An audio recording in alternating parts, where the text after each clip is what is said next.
പ്രിയപ്പെട്ട വിദ്യാർത്ഥികളെ, IGNOU BSOC 104 sociology of India block 2 ഇത് 2ാം സെമസ്റ്ററിലെ പേപ്പറാണ്. ഇതിലെ ഐഡിയാസ് ഓഫ് ഇന്ത്യ എന്നാണ് ബ്ലോക്കിൻ്റെ പേര്.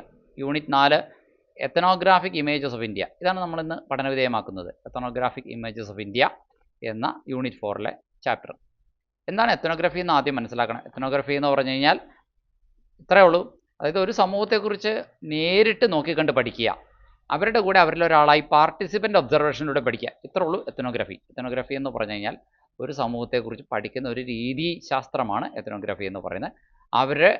അവരിലൊരാളായി അവരുടെ കൂടെ ചേർന്ന് നിന്ന് നേരിട്ട് അവർ ചെയ്യുന്ന കാര്യങ്ങൾ നിരീക്ഷിച്ച് ഒബ്സർവ് ചെയ്ത് പഠിക്കുന്ന രീതിയാണ് എത്തനോഗ്രഫി. ഈ ഒരു പോയിൻ്റാണ് എത്തനോഗ്രഫി എന്ന വാക്കിൻ്റെ അർത്ഥമാണ് നമ്മൾ ആദ്യം മനസ്സിലാക്കേണ്ടത് ഈ ചാപ്റ്ററിൽ. രണ്ടാമതായിട്ട്, ഈ ഗവേഷകന്മാർ പലപ്പോഴും അവരുടെ ഡെയിലി ലൈഫിനെ കുറിച്ചാണ് പഠിക്കുന്നത്. അവരുടെ ആചാരങ്ങൾ, അവരുടെ ഉത്സവങ്ങൾ, അവരുടെ പാരമ്പര്യങ്ങൾ, വിശ്വാസങ്ങൾ, സമ്പ്രദായങ്ങൾ, ഇതൊക്കെയാണ് ഈ പഠിക്കുന്നത്. ഈ ഗവേഷകന്മാർ, റിസർച്ചേഴ്സ്, എത്തനോഗ്രാഫിക് റിസർച്ചേഴ്സ് അവരിലൊരാളായി താമസിച്ചിട്ട് പഠിക്കുന്നത് എന്താണെന്ന് ചോദിച്ചു കഴിഞ്ഞാൽ അവരുടെ നിത്യജീവിത രീതികൾ, അവരുടെ ഉത്സവങ്ങൾ, അവരുടെ കൃഷി, അവരുടെ ഭക്ഷണ രീതികൾ, അവരുടെ പാചക രീതികൾ, അവരുടെ ആചാരങ്ങൾ, വിശ്വാസങ്ങൾ, പാരമ്പര്യങ്ങൾ, ഇതൊക്കെയാണ് അവരുടെ കൂട്ടത്തിൽ നിന്ന് പഠിക്കുന്നത്. പല ഗോത്രങ്ങൾ ഇന്ത്യയിലെ ഉണ്ട്. ഇന്ത്യ ഗോത്രങ്ങളുടെയും അല്ലെങ്കിൽ ജാതിയുടെയും ഒക്കെ കാര്യത്തിൽ വളരെ വൈവിധ്യം പുലർത്തുന്ന ഒരു നാടാണ് എന്ന് ലോകം മുഴുവനും അറിയാം. സോ അതുകൊണ്ട് ഇവിടെ ഇത്തരത്തിലുള്ള എത്തനോഗ്രാഫിക് സ്റ്റഡീസിന് ധാരാളം സ്കോപ്പും കൂടിയുണ്ട്. എന്തായാലും എത്തനോഗ്രാഫിക് സ്റ്റഡി ലക്ഷ്യമിടുന്ന മറ്റൊരു കാര്യം എന്ന് പറയുന്നത് ജനങ്ങളുടെ ആംഗിളിൽ നിന്ന് കാര്യങ്ങൾ കാണണം, അല്ലാണ്ട് ഗവേഷകരുടെ കണ്ണിൽ നിന്നല്ല. It aims to understand society from the point of view of the people being studied. ഏതൊരു ജനവിഭാഗത്തെക്കുറിച്ചാണ് പഠിക്കുന്നത് അവരുടെ ആംഗിളിലൂടെ കാര്യങ്ങൾ മനസ്സിലാക്കണം. എത്തനോഗ്രാഫിക് സ്റ്റഡിയിലെ പ്രധാനപ്പെട്ട 4 പോയിന്റ്സ് ഇപ്പോൾ നിങ്ങൾക്ക് മനസ്സിലായി കാണും. 1 ഫീൽഡ് സ്റ്റഡിയാണ്, 2 പാർട്ടിസിപ്പൻ്റ് ഒബ്സർവേഷൻ ആണ്, 3 ഡീറ്റെയിൽഡ് ഡിസ്ക്രിപ്ഷൻ തയ്യാറാക്കും. പഠിച്ചു കഴിഞ്ഞ ശേഷം പഠിച്ചതിനെക്കുറിച്ച് എന്താണോ പഠിച്ചത് അവരെക്കുറിച്ച് നമ്മൾ മനസ്സിലാക്കിയത് അതെല്ലാം വിശദീകരിച്ച് എഴുതി തയ്യാറാക്കും. ഒരു ഷോർട്ട് ഡിസ്ക്രിപ്ഷൻ അല്ല, ഡീറ്റെയിൽഡ് ആയിട്ടുള്ള ഡിസ്ക്രിപ്ഷൻ തന്നെ തയ്യാറാക്കും. മാത്രമല്ല അവരുടെ നിത്യജീവിതത്തിലെ കാര്യങ്ങളെക്കുറിച്ചാണ് പഠിക്കുന്നത്. What do ethnographers study? Ethnographers study the everyday life of the people who are being studied. ഇനി എത്തനോഗ്രാഫിക് ഇമേജ്, ഇന്ത്യ എന്ന് പറയുമ്പോൾ എന്താണ് നമ്മുടെ മുന്നിൽ വരുന്ന എത്തനോഗ്രാഫിക് ഇമേജ്? ഇന്ത്യ എന്ന് പറയുന്നത് ഒത്തിരി കൾച്ചറൽ ഡൈവേഴ്സിറ്റിയുള്ള നാടാണ്. ഒത്തിരി ട്രൈബ്സ്, ഒത്തിരി മനുഷ്യ വിഭാഗങ്ങൾ, എത്തനിക് ഗ്രൂപ്പുകൾ ഒക്കെ ഉള്ള ഒരു മൾട്ടിപ്ലിസിറ്റി ഉള്ള ഒരു നാടാണ് ഇന്ത്യ. ഇന്ത്യക്ക് ലോകത്തിന് മുമ്പിൽ ഉള്ള എത്തനോഗ്രാഫിക് ഇമേജ് അതാണ്. ആന്ത്രപ്പോളജിസ്റ്റുകൾ ഇന്ത്യൻ സൊസൈറ്റിയെ എങ്ങനെയാണ് നോക്കിക്കണ്ടത്? അപ്പോൾ ചില സവിശേഷതകൾ പറയാം. ആന്ത്രപ്പോളജിസ്റ്റുകൾ ഇന്ത്യൻ സൊസൈറ്റി നോക്കിക്കണ്ടത്: 1 ജാതി സമ്പ്രദായം ഉള്ള ഒരു നാട്, 2 ഒരുപാട് ഗ്രാമീണ സമൂഹങ്ങൾ ഉള്ള നാട്, 3 മതപരമായ ബഹുസ്വരത ഉള്ള നാട്, റിലീജിയസ് പ്ലൂറലിസം, 4 ട്രൈബൽ ഡൈവേഴ്സിറ്റി, ഗോത്രവർഗ വൈവിധ്യങ്ങൾ ഉള്ള നാട്. കാരണം ഇന്ത്യയിൽ 10 ഗോത്രങ്ങളുണ്ട് അല്ലെങ്കിൽ 25 ഗോത്രങ്ങളുണ്ട് എന്നൊക്കെ പറഞ്ഞാൽ ഈ 25 ഗോത്രം ഒരേപോലത്തെ അല്ല. 25 തരത്തിലുള്ളതാണ്. ചിലത് കാടുകളിൽ താമസിക്കുന്ന ഗോത്രങ്ങൾ, ചിലത് മലയോരത്ത് താമസിക്കുന്ന ഗോത്രങ്ങൾ, ചിലത് ഒറ്റപ്പെട്ട പ്രദേശങ്ങളിൽ താമസിക്കുന്ന ഗോത്രങ്ങൾ. പിന്നെ ബന്ധുത്വ ജാലിക, അതായത് ഇന്ത്യയിൽ ബന്ധങ്ങൾക്കും ബന്ധുത്വത്തിനും വലിയ ശൃംഖലകൾ ഉണ്ട് എന്നുള്ളതാണ്. അപ്പോൾ ആ ഓരോ ബന്ധങ്ങളിലെ ഓരോ ബന്ധുവും തൻ്റെ മറ്റേ ബന്ധുവിനോട് എങ്ങനെ പെരുമാറണം, എങ്ങനെ സംസാരിക്കണം, എങ്ങനെ ഇടപഴകണം എന്നതിന് പോലും കൃത്യമായ ചില റൂൾസും നിയമങ്ങളും ഒക്കെ ഉണ്ട്. അപ്പോൾ ഇന്ത്യയിലെ ആ ബന്ധുത്വ ജാലികയെക്കുറിച്ച് ഉള്ള പഠനം കൂടി അതിനകത്ത് ഉൾപ്പെടും. ഈ ഇന്ത്യൻ എത്തനോഗ്രാഫി, ഇന്ത്യൻ സൊസൈറ്റിക്ക് ഇത്രയും സവിശേഷതകളുണ്ട് എന്നുള്ളതാണ്. അപ്പോൾ ഇനി എത്തനോഗ്രാഫിക് സ്റ്റഡീസ് പലപ്പോഴും ഇത്തരത്തിലുള്ള ലോക്കൽ കമ്മ്യൂണിറ്റീസ് എങ്ങനെയാണ് ഫങ്ഷൻ ചെയ്യണമെന്ന് മനസ്സിലാവും. മറ്റ് ലോകത്തിലെ ഇതര രാജ്യങ്ങളിൽ നിന്നും വളരെ വ്യത്യസ്തമായിട്ടാണ് ഇന്ത്യയിലെ പല ലോക്കൽ കമ്മ്യൂണിറ്റീസിൻ്റെയും ജീവിത രീതി എന്ന് നമുക്ക് മനസ്സിലാക്കാൻ സാധിക്കുന്നത്. അവരുടെ പാരമ്പര്യങ്ങൾ, അവരുടെ വിശ്വാസങ്ങൾ, ആചാരങ്ങളൊക്കെ അതൊക്കെ പുറത്ത് വരുന്ന എത്തനോഗ്രാഫിക് സ്റ്റഡി നടത്തുമ്പോഴാണ്. അല്ലെങ്കിൽ നമ്മൾ അവരെ അങ്ങനെ ഒരു ഗോത്രം ഉണ്ടെന്നല്ല അല്ലാതെ അവരുടെ ആ ഗോത്രത്തിൻ്റെ രീതികളെക്കുറിച്ച് പുറം ലോകം അറിയാറില്ലായിരുന്നു. പക്ഷേ എത്തനോഗ്രാഫിക് സ്റ്റഡി വന്നപ്പോഴാണ് ഇതൊക്കെ പുറം ലോകം അറിഞ്ഞത്. 2 കൊളോണിയൽ എത്തനോഗ്രാഫി എന്ന് പറഞ്ഞാൽ എന്താണ്? നമ്മുടെ ബ്രിട്ടീഷ് കോളനി ഭരണകർത്താക്കളായിട്ടുള്ള ഈ ബ്രിട്ടീഷ് പീപ്പിള്, ബ്രിട്ടീഷ് അഡ്മിനിസ്ട്രേറ്റേഴ്സ് അവരുടെ ഭരണപരമായ കാര്യങ്ങൾക്കും പൊളിറ്റിക്കലായിട്ടുള്ള പർപ്പസിനും വേണ്ടിയിട്ട് ഇന്ത്യൻ സമൂഹത്തെക്കുറിച്ച് പഠിക്കാൻ ഇറങ്ങിത്തിരിച്ചു. അപ്പോൾ അവരുടെ ഭരണകർത്താക്കളും ആന്ത്രപ്പോളജിസ്റ്റുകളും നടത്തിയ രേഖകൾ തയ്യാറാക്കി ഡോക്യുമെൻ്റ് ചെയ്തു. ആ ഇന്ത്യൻ സമൂഹം ഇങ്ങനെയാണ്, ഇന്ത്യൻ സമൂഹം അങ്ങനെയാണ് എന്നൊക്കെ. പക്ഷെ അത് പൂർണ്ണമായും ശരിയൊന്നുമല്ല. കാരണം അവരുടെ പഠനത്തിൽ ഇന്ത്യൻ സമൂഹം ജാതി അധിഷ്ഠിതമായ സമൂഹമാണ്, ഇന്ത്യൻ സമൂഹം ഒരിക്കലും മാറാത്ത യാഥാസ്ഥിതിക സമൂഹമാണ്, അഥവാ സ്റ്റാറ്റിക് സൊസൈറ്റിയാണ് എന്നൊക്കെയാണ് പറഞ്ഞു വെച്ചത്. പൂർണ്ണമായും ഇന്ത്യൻ സമൂഹം അങ്ങനെയല്ല. ഇന്ത്യൻ സമൂഹത്തിൽ നിരന്തരമായ ഓൺഗോയിങ് ചേഞ്ചസ് നടന്നുകൊണ്ടിരിക്കുന്നു എന്നുള്ളതാണ് പുതിയ പഠനങ്ങളിൽ സ്വാതന്ത്ര്യത്തിന് ശേഷം നമ്മുടെ എം.എൻ. ശ്രീനിവാസനെ പോലെയും എസ്.എ. ദുബൈയെ പോലുള്ള സോഷ്യോളജിസ്റ്റുകൾ പഠിച്ചപ്പോൾ കണ്ടെത്തിയത്. അപ്പോൾ അതുകൊണ്ട് എന്തുവാണ്ട് ബ്രിട്ടീഷ് ചരിത്രകാരന്മാർ, ബ്രിട്ടീഷ് ഭരണകർത്താക്കളും നരവംശാസ്ത്രജ്ഞന്മാരും ഡോക്യുമെൻ്റ് ചെയ്ത് വെച്ച ഇന്ത്യൻ സമൂഹത്തെക്കുറിച്ചുള്ള എത്നോഗ്രാഫി സ്റ്റഡി പൂർണ്ണമായും ശരിയല്ല. സെൻസസ് പ്രവർത്തനങ്ങളിലൂടെയും സർവേകൾ നടത്തിയും ആണ് അവരിതൊക്കെ കണ്ടെത്തിയത്. ഇന്ത്യയിലെ കാസ്റ്റ്, ട്രൈബ്, റിലീജിയൻ, ഒക്കുപ്പേഷൻ ഇത്തരം കാര്യങ്ങളെയൊക്കെ ലൂടെ മനുഷ്യവംശത്തെ തരംതിരിച്ച് അവർ വേറിട്ട് പഠിക്കുകയായിരുന്നു. ഇനി കോളനി പണ്ഡിതന്മാർ, കൊളോണിയൽ സ്കോളേഴ്സ് പലപ്പോഴും ഇന്ത്യൻ സമൂഹത്തിൽ നോക്കിക്കണ്ടത് ഇന്ത്യൻ സമൂഹം ഞാൻ നേരത്തെ പറഞ്ഞതുപോലെ ഒരു സ്റ്റാറ്റിക് സമൂഹമാണ്, ഒരിക്കലും മാറാത്ത യാഥാസ്ഥിതിക സമൂഹമാണ്, ഹൈറാർക്കിക്കൽ സമൂഹമാണ്. എന്ന് വെച്ച് കഴിഞ്ഞാൽ തട്ടുതട്ടായിട്ടുള്ള ശ്രേണികളുള്ള, അതൊരു പരിധിവരെ ശരിയാണ്. കാരണം ബ്രാഹ്മണ, ക്ഷത്രിയ, വൈശ്യ, ശൂദ്ര എന്നിങ്ങനെ തട്ടുകെട്ടായിട്ട് ഉയർന്ന ജാതി, ഇടത്തട്ടുകാർ, താണ ജാതിക്കാർ എന്നിങ്ങനെയൊക്കെയുള്ള 5ഓളം തട്ടുകളായിട്ടാണ് ഇന്ത്യൻ സമൂഹം പോയിക്കൊണ്ടിരുന്നത്. ആ യാഥാർത്ഥ്യം ഹൈറാർക്കിക്കൽ സൊസൈറ്റി ആയിരുന്നു എന്നുള്ളത് സത്യമാണ്. ഇനി ഈ കൊളോണിയൽ എത്നോഗ്രാഫിക് സ്റ്റഡിക്ക് ചില വിമർശനങ്ങൾ നമുക്ക് പറയാനുണ്ട്. അവരെ കുറ്റപ്പെടുത്തി, അവരുടെ പഠനങ്ങളെ കുറ്റപ്പെടുത്തിക്കൊണ്ട് പറയാനുണ്ട്. This study reinforced their stereotype views. ബ്രിട്ടീഷുകാർക്ക് അല്ലെങ്കിൽ വിദേശികൾക്ക് ഒരു സ്ഥിരം കാഴ്ചപ്പാടുണ്ട്, ഇന്ത്യ എന്ന് പറഞ്ഞാൽ യാഥാസ്ഥിതികമായി മാറാൻ തയ്യാറല്ലാത്ത, പുരോഗമനത്തേക്ക് മുഖം തിരിഞ്ഞ് നിൽക്കുന്ന മനോഭാവമുള്ളവരാണ് എന്നുള്ള ഒരു സ്റ്റീരിയോടൈപ്പ് കാഴ്ചപ്പാട്, പതിവ് രീതി എന്നാണ് സ്റ്റീരിയോടൈപ്പ് കാഴ്ചപ്പാടെന്ന് പറഞ്ഞ അർത്ഥം. ആ പതിവ് കാഴ്ചപ്പാടിനെ ഒന്നും കൂടി ബലപ്പെടുത്തുന്നതായിരുന്നു അവർ നടത്തിയ ethnographic study. 2, this study ignored social changes and local perspectives. Social ചേഞ്ചസിനെ അവഗണിച്ചു. പ്രാദേശികമായ കാഴ്ചപ്പാടുകൾ, എന്തുകൊണ്ട് ആ മനുഷ്യർ ഒരു പ്രത്യേക വിശ്വാസം, ആചാരം അനുഷ്ഠിക്കുന്നു എന്നുള്ളതിനെക്കുറിച്ചുള്ള അവരുടെ മാനസികാവസ്ഥ എന്താണ്, അവരെന്തുകൊണ്ട് അതിനെക്കുറിച്ച് അങ്ങനെ പെരുമാറുന്നു എന്നതിനെക്കുറിച്ച് അവരുടെ ഒരാളായി നിന്ന് പഠിച്ചാൽ മാത്രമാണ് അത് മനസ്സിലാക്കാൻ കഴിയുകയുള്ളൂ, അവരെ ഉൾക്കൊള്ളാൻ കഴിയുകയുള്ളൂ. അല്ലാതെ പുറമേ നിന്ന് നോക്കി കണ്ടാൽ അത് മനസ്സിലാവില്ല. ബ്രിട്ടീഷ് പഠനങ്ങൾ പലപ്പോഴും ഇത്തരത്തിലുള്ള അവരിലൊരാളായിട്ട് അവരുടെ ലോക്കൽ പെർസ്പെക്റ്റീവ് വിട്ടുകളഞ്ഞുകൊണ്ടുള്ള പഠനമായിരുന്നു. അത് അതിൻ്റെ പോരായ്മയാണ്, വിമർശനമാണ്. The studies often served administrative and political purpose. British ഭരണകർത്താക്കളുടെ ഭരണപരമായ കാര്യങ്ങൾക്കും രാഷ്ട്രീയപരമായ കാര്യങ്ങൾക്കുമാണ് ഇത് ഉപകരിച്ചത് എന്നുള്ളതാണ് പറഞ്ഞു വരുന്നത്. 3, വില്ലേജ് സ്റ്റഡീസ് ഇന്ത്യയിൽ നടത്തി. സ്വാതന്ത്ര്യത്തിന് ശേഷം പുതിയ സോഷ്യോളജിസ്റ്റുകളും ആന്ത്രപ്പോളജിസ്റ്റുകളും ഇൻറ്റൻസീവായിട്ടുള്ള വില്ലേജ് സ്റ്റഡി തന്നെ ഇന്ത്യയിൽ നടത്തി, വളരെ അതിതീവ്രമായ ഗ്രാമീണ പഠനം തന്നെ നടത്തി. അപ്പോൾ അവർ ഇന്ത്യൻ വില്ലേജസിൽ കണ്ടെത്തിയ കാര്യങ്ങൾ, അവരുടെ പഠനങ്ങൾ കൊണ്ട് നമുക്ക് രാജ്യത്തിനുണ്ടായ ഗുണം, അതാണ് നമ്മൾ പറയുന്നത്, contributions from their village studies. Their studies showed that Indian villages were not isolated units. Indian ഗ്രാമങ്ങൾ ഒറ്റപ്പെട്ട യൂണിറ്റുകളല്ല എന്നാണ് അവരുടെ പഠനങ്ങളിലൂടെ വെളിപ്പെട്ട് കിട്ടിയ ഒരു കാര്യം. ഒറ്റപ്പെട്ട യൂണിറ്റുകളാണെന്ന് പറഞ്ഞിടത്ത് അങ്ങനെയല്ല എന്ന് വന്നു. 2, it revealed links between caste, economy, politics and religion. Indian സമൂഹത്തിലെ ജാതി എന്ന് പറഞ്ഞ ഒറ്റ കാര്യത്തെ മാത്രമല്ല, ഇന്ത്യയിലെ ജാതി ഉണ്ടെങ്കിൽ ജാതി സാമ്പത്തിക രംഗവുമായിട്ടും രാഷ്ട്രീയ രംഗവുമായിട്ടും മതപരമായ കാര്യങ്ങളുമായിട്ടും പരസ്പരം ലിങ്ക്ഡ് ആണ് എന്നൊരു ആശയം കൂടി പുറത്തേക്കെത്തി. ഇന്ത്യൻ സോഷ്യോളജിസ്റ്റുകൾ സ്വാതന്ത്ര്യത്തിന് ശേഷം ഇതൊക്കെ നടത്തിയ പുതിയ എത്നോഗ്രാഫിക് സ്റ്റഡീസിലാണ് ഇതൊക്കെ വെളിപ്പെട്ട് കിട്ടിയത്. 3, these studies demonstrated an ongoing social change.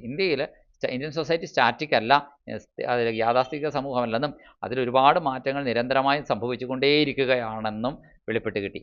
അതാണ് പറഞ്ഞു വരുന്നത്. അപ്പോൾ ഇമ്പോർട്ടൻ്റ് ആയിട്ട് ഇത്തരം ഇന്ത്യൻ സോഷ്യോളജിക്കൽ സ്റ്റഡീസ് നടത്തിയ പണ്ഡിതന്മാരാരൊക്കെയാണ്? എം.എൻ. ശ്രീനിവാസൻ എന്ന് പറയുന്ന കർണാടകക്കാരനായിട്ടുള്ള ഒരു സോഷ്യോളജിസ്റ്റ്, എസ്.സി. ദുബെ, അതുപോലെ തന്നെ ആന്ദ്രേ ബിറ്റിൽ ഇതൊക്കെയാണ്. ഇനി എം.എൻ. ശ്രീനിവാസും എത്നോഗ്രഫിയും എന്താണെന്നുള്ളതാണ് നമ്മൾ ഒന്ന് ഡീറ്റെയിൽ ആയിട്ട് നോക്കുന്നത്. എം.എൻ. ശ്രീനിവാസൻ 3 പ്രധാനപ്പെട്ട കോൺസെപ്റ്റുകൾ തൻ്റെ പഠനത്തിന് ശേഷം നമുക്ക് വെളിപ്പെടുത്തി തന്നു. ആ 3 പുതിയ പദാവലികൾ, സാൻസ്ക്രിറ്റൈസേഷൻ, വെസ്റ്റേണൈസേഷൻ, അതുപോലെ തന്നെ ഡോമിനൻ്റ് കാസ്റ്റ് എന്നിങ്ങനെ 3 പദാവലികൾ. എന്താണ് സാൻസ്ക്രിറ്റൈസേഷൻ എന്ന ഒരു പദപ്രയോഗം? അതിൻ്റെ അർത്ഥം താണജാതിക്കാർ ഉയർന്ന ജാതിക്കാരുടെ ചില സമ്പ്രദായങ്ങളും രീതികളും സ്വയം സ്വീകരിച്ചുകൊണ്ട്, അഡോപ്റ്റ് ചെയ്തുകൊണ്ട്, തങ്ങളിലേക്ക് സ്വീകരിച്ചുകൊണ്ട് ഉയർന്ന ജാതിയുടെ സ്റ്റാറ്റസിലേക്ക് തങ്ങളുടെ ജാതി നില മെച്ചപ്പെടുത്താൻ ശ്രമിക്കുന്നു. അതിന് പറയുന്ന പദപ്രയോഗമാണ് സാൻസ്ക്രിറ്റൈസേഷൻ. എന്താണ്? ലോവർ കാസ്റ്റ്സ് അപ്പോൾ adopt practices of higher caste to improve their status. അവരുടെ സ്റ്റാറ്റസ്, അവരുടെ ജാതി നില ഇമ്പ്രൂവ് ചെയ്യാനായിട്ട് ഹയർ കാസ്റ്റസിൻ്റെ ചില പ്രാക്ടീസസ് അവർ സ്വയം അഡോപ്റ്റ് ചെയ്യുന്നു. അതിനെ അദ്ദേഹം എം.എൻ. ശ്രീനിവാസ പേര് നൽകിയത് സാൻസ്ക്രിറ്റൈസേഷൻ എന്നാണ്. ഇനി വെസ്റ്റേണൈസേഷൻ എന്താണ്? അതായത് influence of western education, technology and institutions on Indian society. പാശ്ചാത്യ വിദ്യാഭ്യാസം, സാങ്കേതിക വിദ്യ, പാശ്ചാത്യ സ്ഥാപനങ്ങൾ എന്നിവ ഇന്ത്യൻ സമൂഹത്തിൽ ഏതേത് തരത്തിലുള്ള മാറ്റങ്ങളാണ് ഉണ്ടാക്കിയത് എന്നുള്ളത്. 3, ഡോമിനൻ്റ് കാസ്റ്റ്. എന്താണ് ഡോമിനൻ്റ് കാസ്റ്റ് എന്ന് പറയുന്നത്? A caste that enjoys economic and political power in a locality. ഒരു ലൊക്കാലിറ്റിയിൽ സാമ്പത്തികവും രാഷ്ട്രീയമായിട്ടുള്ള പവർ എൻജോയ് ചെയ്യുന്ന കാസ്റ്റാണ് ഡോമിനൻ്റ് കാസ്റ്റ് എന്ന് പറയുന്നത്. A caste that enjoys economic and political power in a locality. അടുത്തത് Srinivas emphasized field work and first hand observation. Srinivas emphasize ചെയ്തത് field വർക്കിനെയും first hand ഒബ്സർവേഷനെയുമാണ് as essential for understanding Indian society. Indian സൊസൈറ്റിയെ മനസ്സിലാക്കുന്നതിൽ വളരെ അത്യന്താപേക്ഷിതമായ ഒരു കാര്യങ്ങളാണ് ഫീൽഡ് വർക്കും ഫസ്റ്റ് ഹാൻഡ് ഒബ്സർവേഷനും. ഫീൽഡ് വർക്ക് എന്ന് പറഞ്ഞാൽ എന്താണെന്ന് നമുക്കറിയാം, ഫീൽഡിൽ ഇറങ്ങിയിട്ടുള്ള പഠനമാണ്. ഫസ്റ്റ് ഹാൻഡ് ഒബ്സർവേഷനും അത് ആവശ്യമാണെന്ന് പറഞ്ഞത്. അടുത്ത ട്രൈബ് ആൻഡ് എത്തനിസിറ്റി സ്റ്റഡീസാണ്. Ethnographers studied tribal communities to understand their culture. ഗോത്രവർഗ്ഗങ്ങളെക്കുറിച്ച് എത്തനോഗ്രാഫേഴ്സ് പഠിച്ചു. എന്തിനാണ്? അവരുടെ സംസ്കാരം മനസ്സിലാക്കാനാണ്. എക്കണോമി, അവരുടെ എക്കണോമി മനസ്സിലാക്കാനാണ്, സാമ്പത്തിക സ്ഥിതി. And interaction with main stream society. Main stream സൊസൈറ്റിയോട് ഉള്ള ഇൻട്രാക്ഷൻ ഉണ്ട്. മെയിൻ സ്ട്രീം സൊസൈറ്റിയോട് ഈ ലോക്കൽ കമ്മ്യൂണിറ്റി ഇടപഴകുന്നുണ്ടോ, അല്ലെങ്കിൽ ഒറ്റപ്പെട്ട് മാറി നിൽക്കുകയാണ്, അവരോട് കൂടിച്ചേരാതെ ഒരു തരത്തിലും യോജിക്കാതെ അകന്നു മാറി നിൽക്കുന്ന സമൂഹമാണ് ഇത്. ഇത്തരം കാര്യങ്ങളൊക്കെയാണ് അവരുടെ ഡെയിലി ലൈഫിലെ കാര്യങ്ങൾ, അവരുടെ കൾച്ചർ, അവരുടെ എക്കണോമി, അവർ മെയിൻ സ്ട്രീം സൊസൈറ്റിയോട് ഇൻട്രാക്ട് ചെയ്യുന്നുണ്ട്. ഇത്തരം കാര്യങ്ങളാണ് ഇവർ പഠിച്ചത്. അവരുടെ ഫോക്കസ് ഏരിയ എന്ന് പറയുന്നത് ആ ലോക്കൽ ഐഡൻറ്റിറ്റി, ലോക്കൽ കൾച്ചറിൻ്റെ ഐഡൻറ്റിറ്റി എന്താണ് അവരെ വേർതിരിച്ച് നിർത്തുന്ന അവർക്ക് മാത്രമായി പറയാനുള്ള പ്രത്യേക കാര്യങ്ങൾ എന്തൊക്കെയാണ്, അവരെ എന്തുകൊണ്ട് ഒരു സവിശേഷ സമൂഹമാകുന്നു എന്നുള്ള കാഴ്ചപ്പാട്, ഐഡൻറ്റിറ്റി. രണ്ട്, അവരുടെ കൾച്ചറൽ ചേഞ്ച്, കൾച്ചറലായിട്ട് എന്തൊക്കെ മാറ്റങ്ങളാണ് അവിടെ സംഭവിക്കുന്നത്. ദെൻ മൂന്ന്, ഡെവലപ്മെൻറ്റൽ പോളിസീസ്, വികസന നയങ്ങൾ, ഇൻ്റഗ്രേഷൻ ആൻഡ് ഓട്ടോണമി. അതുപോലെ തന്നെ പൊതു സമൂഹത്തിൽ അവർ കൂടിച്ചേരുന്നുണ്ടോ, അവർക്ക് സ്വയംഭരണമുണ്ടോ, ഇത്തരം കാര്യങ്ങളൊക്കെയാണ്. ഇനി ഇന്ത്യൻ സമൂഹത്തിലെ ഡൈവേഴ്സിറ്റികളും ഒപ്പം യൂണിറ്റിയും, അതായത് ബഹുസ്വരതകളും ഐക്യവും എന്നുള്ളതാണ് പറഞ്ഞു വരുന്നത്. ബഹുസ്വരതകളുടെ വൈവിധ്യങ്ങൾ പുലരുന്ന നാടാണ് ഇന്ത്യ. എന്നാൽ അതിനിടയിൽ ഒരു ഐക്യബോധമുണ്ട് ഇന്ത്യൻ സമൂഹത്തിലെ ജനതയ്ക്കിടയിൽ. എത്തനോഗ്രാഫിക് സ്റ്റഡീസ് ആ കാര്യം വെളിപ്പെടുത്തി കൊണ്ടുവന്നു എന്നുള്ളതാണ്. India contains enormous linguistic, religious, regional and cultural diversity. വൈവിധ്യമാർന്ന ഭാഷാപരവും മതപരവും പ്രാദേശികവും സാംസ്കാരികപരമായ വൈവിധ്യം ഇന്ത്യയിൽ ഉണ്ട് എന്ന്. രണ്ട്, ഡെസ്പൈറ്റ് ഡൈവേഴ്സിറ്റി, വൈവിധ്യമുണ്ടായിരുന്നിട്ട് കൂടി common institutions and values create A sense of unity. പൊതുവായ ചില സ്ഥാപനങ്ങളും പൊതുവായ ചില മൂല്യങ്ങളും ഇവിടെ ഐക്യബോധം ജനങ്ങളിൽ ഉണ്ടാക്കുന്നു എന്നതാണ്. This idea is often expressed as unity in diversity. ഈ ആശയം പലപ്പോഴും എന്താണ്, നാനാത്വത്തിൽ ഏകത്വം എന്നാണ് നമ്മൾ പ്രചരിപ്പിക്കാറുള്ളത്. ഇനി എത്തനോഗ്രാഫിക് അപ്രോച്ചുകളെയൊക്കെ പലപ്പോഴും വിമർശിക്കാറുണ്ട് പലരും. എന്താണ് ഈ വിമർശനങ്ങളെന്ന് നോക്കാം. Early ethnographies focused too much on tradition. ആദ്യകാല ഗോത്ര പഠനങ്ങൾ പലപ്പോഴും ഫോക്കസ് ചെയ്തിരുന്നത് പാരമ്പര്യങ്ങൾക്ക് അമിതമായ പ്രാധാന്യം കൊടുത്തു, ട്രഡീഷൻ. എന്നാൽ many ignored issues of power, gender and inequality. അസമത്വം പോലുള്ള കാര്യങ്ങൾ, അതുപോലെ തന്നെ അധികാരത്തിൻ്റെ പ്രത്യേകതകൾ, ലിംഗവ്യത്യാസത്തിൻ്റെ പ്രത്യേകതകൾ, ഇത്തരം കാര്യങ്ങൾ പഠനത്തിന് വിധേയമാക്കുന്നത് അവഗണിച്ചു കളഞ്ഞു പല എത്തനോഗ്രാഫി സ്റ്റഡീസും. അതിൻ്റെ പോരായ്മയാണ്, വിമർശനമാണ്. Some studies portrayed communities as isolated. ചില പഠനങ്ങളിൽ വെളിപ്പെടുത്തുന്നത് ചില സമൂഹങ്ങൾ ഒറ്റപ്പെട്ട് കിടക്കുന്ന യൂണിറ്റുകളാണെന്നാണ്. When they were connected with to wider social and political progress. എന്നാൽ അവർ വിപുലമായ സാമൂഹ്യ രാഷ്ട്രീയ പ്രക്രിയകളുമായി ബന്ധപ്പെട്ട് കിടക്കുമ്പോൾ അവർക്കങ്ങനെ ഒറ്റപ്പെട്ട് നിൽക്കാൻ കഴിയില്ല എന്ന യാഥാർത്ഥ്യം നിലനിൽക്കെ തന്നെ അവർ ഒറ്റപ്പെട്ട് നിൽക്കുന്ന യൂണിറ്റുകളാണ് എന്ന് ചിത്രീകരിച്ചിരിക്കുന്നു. അത് പൂർണ്ണമായും ശരിയൊന്നുമല്ല. പരീക്ഷയ്ക്ക് എക്സാമിനേഷൻ പോയിന്റ് ഓഫ് വ്യൂവിൽ നമ്മൾ 5-10 മാർക്കിനൊക്കെ ചോദിക്കാവുന്ന ചില ചോദ്യങ്ങൾ ചിലത് ഇതൊക്കെയാണ്. എത്തനോഗ്രാഫി എന്താണ്, അതിൻ്റെ അർത്ഥം, അതിൻ്റെ സവിശേഷതകൾ. രണ്ട്, എത്തനോഗ്രാഫി എന്ന് വെച്ച് കഴിഞ്ഞാൽ ഡയറക്റ്റ് ഒബ്സർവേഷനിലൂടെ ഒരു സൊസൈറ്റിയെക്കുറിച്ച് അവരുടെ ഫീൽഡ് പാർട്ടിസിപ്പേഷനിലൂടെ പഠിക്കലാണ്.